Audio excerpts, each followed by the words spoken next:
Pre-making a cocktail mix is a great way to make cocktails more quickly when the time comes.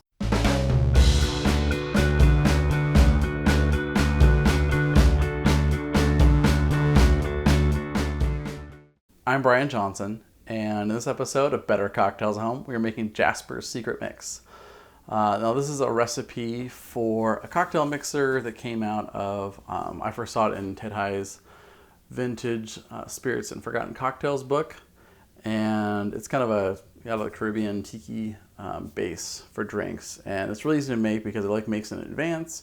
Then, when the time comes, you're just adding whatever base spirit to it. Shake it up, mix it, you're done. So it really can speed things up when the time comes. So we're gonna make it right now. And then the next couple episodes, we're gonna use this in a couple different cocktails. So I like to use a mason jar just because you can store it in there, make it in there. Keeps it nice and simple.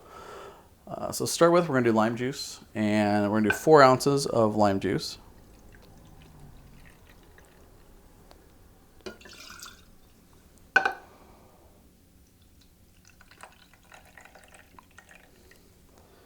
And add that. And obviously you can scale this recipe up or down depending on how much you want to make. Next I'm going to add our sugar. And I'm going to do a little bit less than half a cup.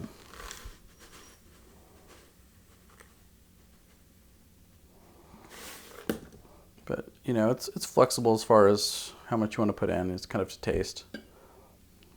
And then after that's our Angostura bitters, which adds a lot of spice and kind of flavor to this. And I'm going to do about 1/3 of an ounce or so.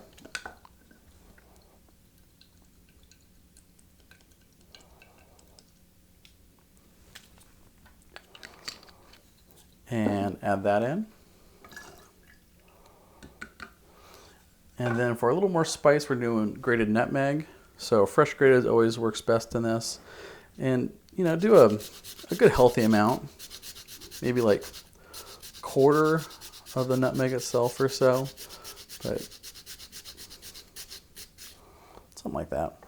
Doesn't have to be exact. And that's all that goes into this Jasper secret mix.